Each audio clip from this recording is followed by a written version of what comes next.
Hello Pisces, Sun, Moon, Rising, Venus and Crosswatchers, welcome. Funny little intro there. This is your monthly love prediction reading for October. It still is a collective reading. Please only take what resonates. Use your discernment about what is for you and what is not for you. That's a lot. That's a lot. We're going to take all of that. Please remember that everyone involved does have free will. And time is fluid. We have you deserve love. This could be the one. Codependency, make the effort, and separation. Well, if that wasn't some contradictory shoes, I don't know what is. You are lovable. You could be looking for the one. But there may be certain things that are holding you back. And if you make the effort to release some codependency, separate from some codependency, maybe even have some time apart, then this could be very healing, is what I'm picking up. Okay, this could be very healing. This could be someone you're already in a relationship with, or someone you already know, or this could also be someone that you meet while you're traveling, especially with that time apart kind of energy. Maybe it's separation from your current circumstances, but I also see this as Sagittarian energy. Is like, okay, let's go. Let's go for... It could just be a short trip, a weekend away. I'm seeing rapids. I'm seeing like Queenstown. Hey, my Kiwis. All right, what is happening? Yo, 5 of Wands. Conflict, disagreements, tension. Yeah, sporty energy. Temperance, King of Cups, 5 of Swords, 2 5s, a lot of change, a lot of conflict, a lot of instability, 6 of Swords, but if we like leave one thing behind, we can come to a calmer place, okay? There is definitely an element of healing here, definitely an element of needing to balance your emotions, and it's almost like compassion fatigue. Why do I feel like this could be you like some of you are dealing with a Cancerian, or there's a very Cancerian energy here. There's just a compassion fatigue coming for the water signs. I've just been like, I need to give back to myself because we are overgiving. As water signs, there's this element of like, I'm overgiving, I'm over supporting everyone else, and my empathic nature is getting depleted. I need to fill back my own cup before I start getting aggressive, you know, especially if you have like fire signs heavy in your chart. Especially if you're struggling financially. Look, you could be separated for work with this King of Pentacles showing up here.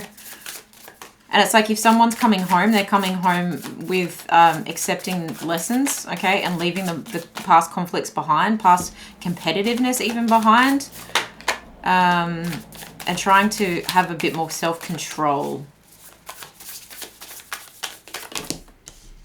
Page of Cups, there could be some apologies coming in, but I also feel like there's a curiosity about, oh, well, maybe this could be good for us. You know, maybe this codependency, the best way to solve it is to actually take some time out from each other and see where it goes. Maybe there is... interesting.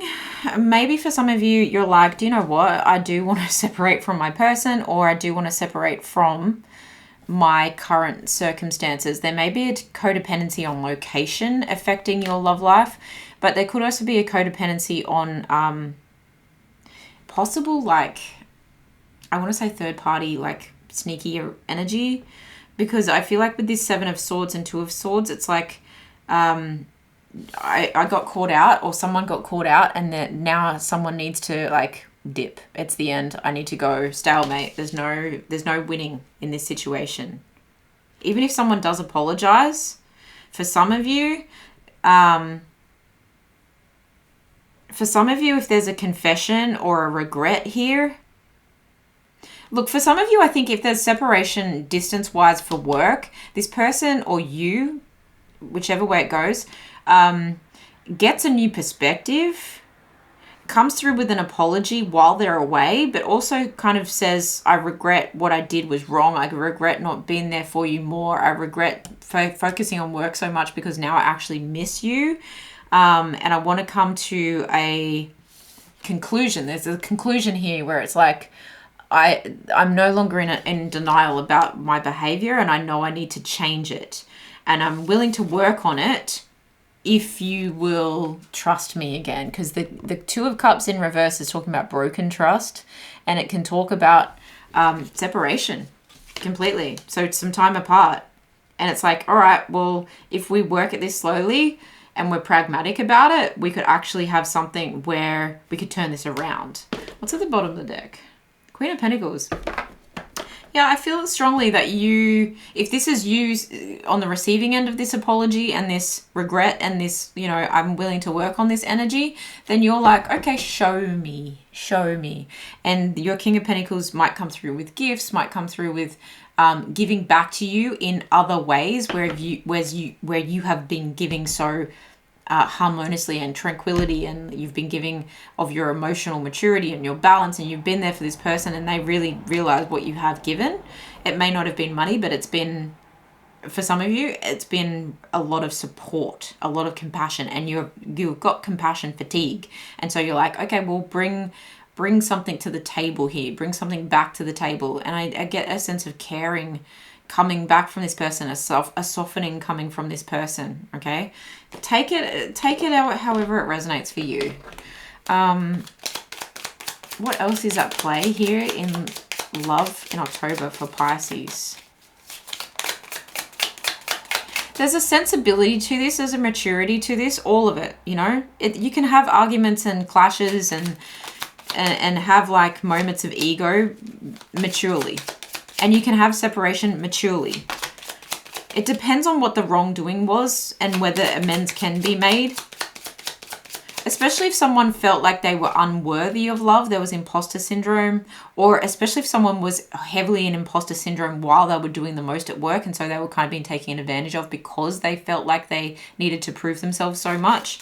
And that could come as like a conscious wake-up call of like, why am I busting my butt at work so much when I've got this beautiful person at home that is so loving and nurturing, and I've just been completely leaving them in the dust? Like, I've been hostile to them, if anything, like in the nicest possible, like if I'm sugarcoating it, I've been hostile, to say the least, is what I want to say the least. Sip, wet. Yeah, there may be some tears. There may be some drowning your sorrows, okay, with that codependency and addictions. It could be about like, oh, careful that you don't turn to the bottle. And just making sure that you stay hydrated, Pisces. You're a water sign. Stay hydrated. Especially if you're crying, maybe you need to journal some stuff out and, burn it, bury it.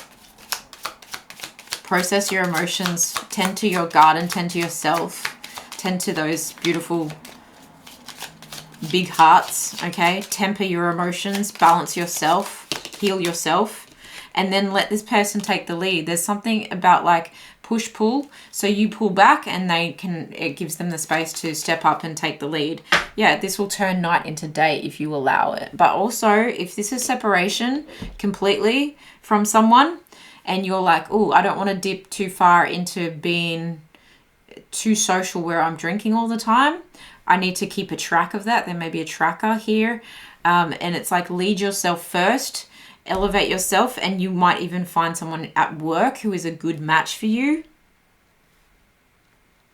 But I feel like for those of you who really want to separate completely, then this is kind of saying like, take the lead on your own life and know that the sun will rise again. There will be like a dawning of a new day, a dawning of a new love. And it's okay to give yourself some space if you need it for now from love. Some healing time. Make the effort towards your own love, your own self-love, and remember that you're lovable. I mean, you are the love of your life. This could be the one. Capricorn, achieve. Definitely there's work at play. Aquarius, collaborate. So I'm getting star energy from that of like healing, perfect timing. It's all happening for a reason. Tempering energy as well. 10th house, authority. Okay, there feels like a sense of determination happening here, but also again, ambition, achievements. Keep going, power. Dominance as well can come up with that 10th house. Needing to like keep up with the Joneses, you know, social status. I've got to make more money. I've got to make more money. And then someone realizing, what is life if I've got no one to share it with, you know? Venus and beloved energy. Yeah, this could be the one. Make the effort. You deserve love. If it's not about this person and giving each other some space to grow and to come back around and, like, you know, you come forward and be as generous and welcoming and loving and nurturing as I've been to you, but in other ways. And then we'll reassess. Then we'll plan forward. Okay, you need to give back to me. There's a real sense of sticking up for yourself and just being like, I'm pulling back my energy. So that I can self-love. But if this is like separating completely, it's still self-love, but it's in a different direction. Venus and beloved, it rules Libra and Taurus. So it does talk about like riches, achievement, you know, having the most, doing the most, feeling really grounded financially and secure financially, but it also talks about balance when it's in Libra, right? It talks about needing to have the best of things, but also like, what is it worth if we're not actually enjoying ourselves? There's a diplomacy that's coming through with that. There's like balance the scales here, not just in what we do, but in how we do it and who we do it with. Gemini, cross-pollinate, number 3. So growth and expression and expansion happening, need to communicate happening there as well. And this is a return to innocence. Like, okay, can we reignite the spark? All right. So for some of you, this is like a really healthy period of time. It just is, especially if you've been frustrated, it feels like, okay, there's light at the end of the tunnel. This could really turn around. Okay. Just make sure that you don't find new codependent behaviors, and surrender to this situation, regardless of which way you feel like this goes for you. It's surrendering to this situation, surrender to the healing, and surrender yourself to receive love too. You know, if you keep wanting to bring the conflict and the rivalry and the competition up, especially if it's like competition between who's making the most money, and one person is getting really feisty about that, they're like, wait a minute. It kind of affects someone's ego. If you keep bringing it up, they'll keep bringing it up. You know, there's this need to focus on what's already on your plate and enjoy the fruits of your labor and the fruits of your connection. Okay, there's a caution not to over anger and not to feed the ego too much. There's a caution about not feeding the ego and instead coming from a place of love, surrender to the healing, and surrender to self-love, because it's like, this Pisces needs a little self-love, and you seem to need a bit of love from your person as well. Like, show me energy, but give it to yourself first. Lead them, show them how it's done, and let them step up to the plate. It'll diffuse. I feel a diffusion because this has got this third eye, and it's like diffusion. Trust that this is guiding you. Trust that the wisdom is guiding you to a higher level of love here. Okay. Wow. As I said that, look at that beautiful energy. This also says secret admirer. Someone has deeper feelings for you than they are letting on. It could very well be your person, you know, or it could be someone else, especially if it's in the work realm that you're going to meet someone. You might even be receiving a document from someone, like a little pass along note. Wow, this is a lot, but I feel like you need it. Okay, we have surrender again. At times we must surrender the old before something new can enter our lives. Let go and all will work out. So again, it could be a new person or just a new level of love with your person. Look deep within your heart and you will feel my love. My love for you is as deep as the ocean. Someone having depth, okay? Staying watery, staying nurturing, staying compassionate to time. And at time, you are trying too hard, give it time, okay? And you might be expecting a little too much, and I know it's a hard pill to swallow. Cancer got a similar message, but it's like if you give it to God and you focus on yourself for the time being, you let people prove themselves to you. You let people sort themselves out, and then you don't have to fix. Then you don't have to over give and over nurture and over support people. You enable their growth as well, okay? Because someone could be working hard, but they still need to balance themselves out, and you might be working like overtime in terms of nurturing, but you also might need to balance some of your finances out. So this can talk about homebody, home-based business, working parent, doing it for yourself, focusing on workmanship, maybe even taking a new beginning when it comes to work for you. And I feel like it might give you a new lease on life, some new creativity, but it makes you feel good, focusing on you. Wow. I can't make it up. This is what I have for you. If you'd like to book a personal reading with me, the link is in the description box below. I'm sending you so much love, so much healing. Have a great month regardless. Look after yourself. I love you guys so much. Thank you for being here. I'll see you in the next one. Bye.